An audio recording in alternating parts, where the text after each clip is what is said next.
Vítajte pri ďalšom pokračovaní cyklopotuliek. Dnes sme pre vás vybrali cyklotrasy v Banskobystrickom regióne a začíname kde inde ako na zámku Vígľaš. Nádherný začiatok dnešných cyklopotuliek. Tak sa pohodlne usaďte, pripravte si bicykle, ideme na to.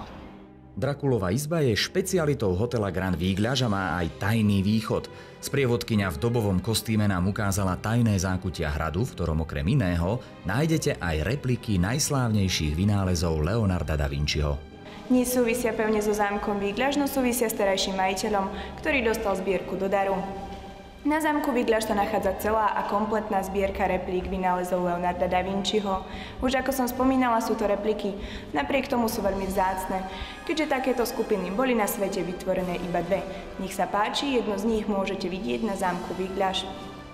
Prehliadka priestorov zámku Vígľaš je na programe 3-krát denne a nemusíte byť ani ubytovaným hosťom. No ak si túto možnosť vyberiete, v prostredí stredovekého zámku nájdete možnosť dobrého relaxu, ak by napríklad nevyšlo počasie.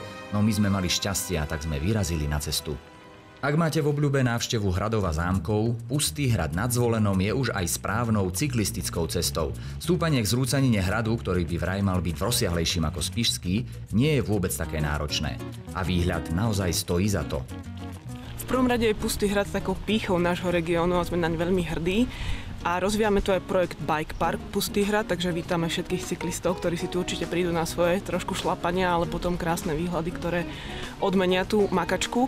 No a nedá mi nespomenúť aj projekt Barborská cesta, ide o pútnickú cestu, takže pre peších turistov, ale už od tohto roku aj cykloturistov.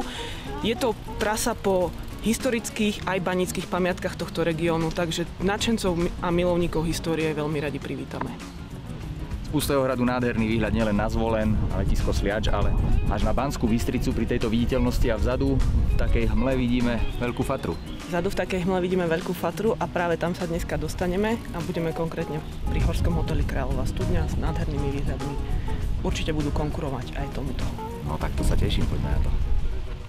Prvé naše stredoslovenské kilometre viedli od Zvolena do Banskej Bystrice. Cez Sliač vedie veľmi príjemná asfaltová cyklistická cesta popri rieke Hron. Sliač je turistické informačné centrum, v ktorom sme si vyzdvihli pas pútnika Barborskej cesty. A už v ňom pribudla aj prvá pečiatka.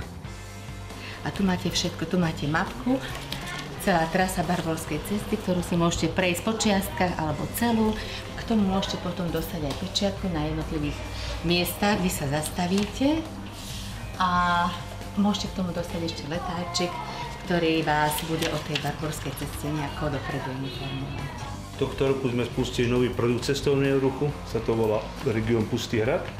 Máme tu vlastne 450 km trás, môžete vidieť na mape.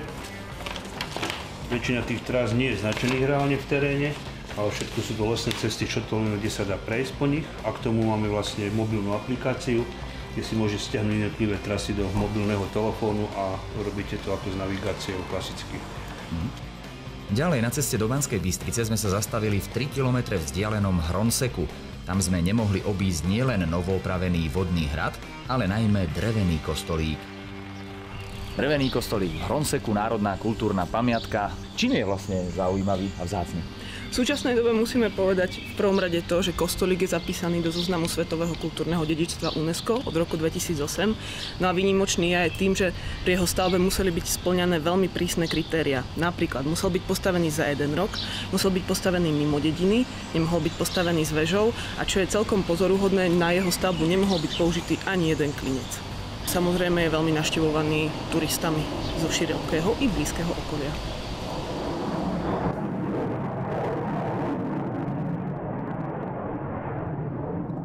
Nad Hronsekom bolo počuť burácanie triskových motorov stíhačiek. Vojenské letisko Sliač je predsa neďaleko a v Banskej Bystrici je múzeum Slovenského národného povstania s množstvom starej vojenskej techniky. Aké výstižné v mierovom čase, že sa pri nej hrajú deti.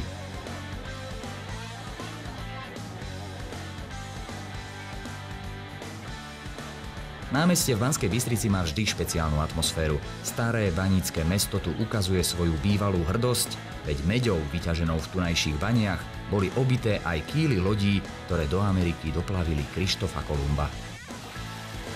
Sme jedineční asi tým, že naša pešia zóna je dostupná pre cyklistov. Za celé obdobie sme nezaznamenali nejaké kolízie medzi chodcom a cyklistom, čo je potešujúce.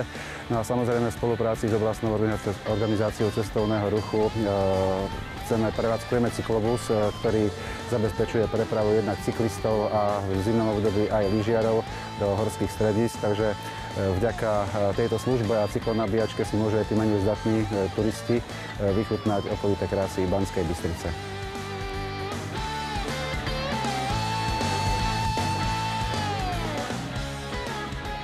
Bývalý skvelý zjazdár na bicykli Štefan Čeman je dnes propagátorom elektrických bicyklov a tie nám veru ukázali svoje prednosti na výjazde na Krížnu.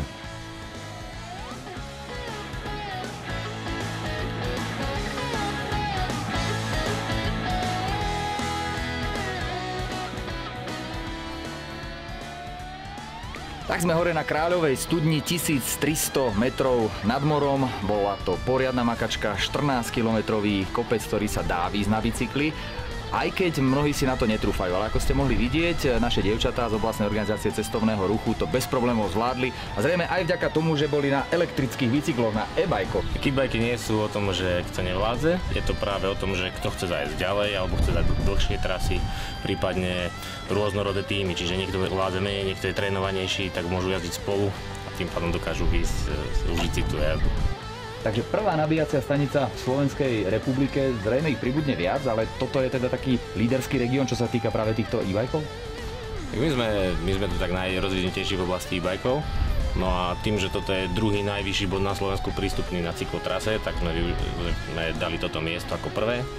No a štartujeme tým budovanie tzv. E-bike regiónu, to je sieť hotelov, cyklotras, pamiatok a rôznych zaujímavých vecí, ktoré sú poprepájané. Takže týmto začíname a tých staníc bude určite viac.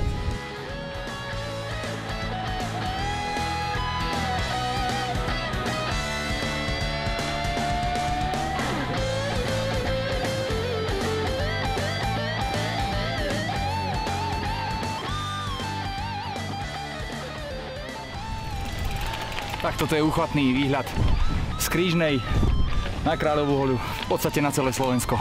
Stálo to za každý vyšľapnutý meter, hoci s pomocou elektromotora, ale myslím si, že toto by sme s konvenčnou cyklistikou dosiahli v cyklopotulkách len veľmi ťažko. Jeden z najkrajších výstupov cyklopotuliek zatiaľ, smelo ho môžeme zaradiť do Zlatého fondu cyklopotuliek.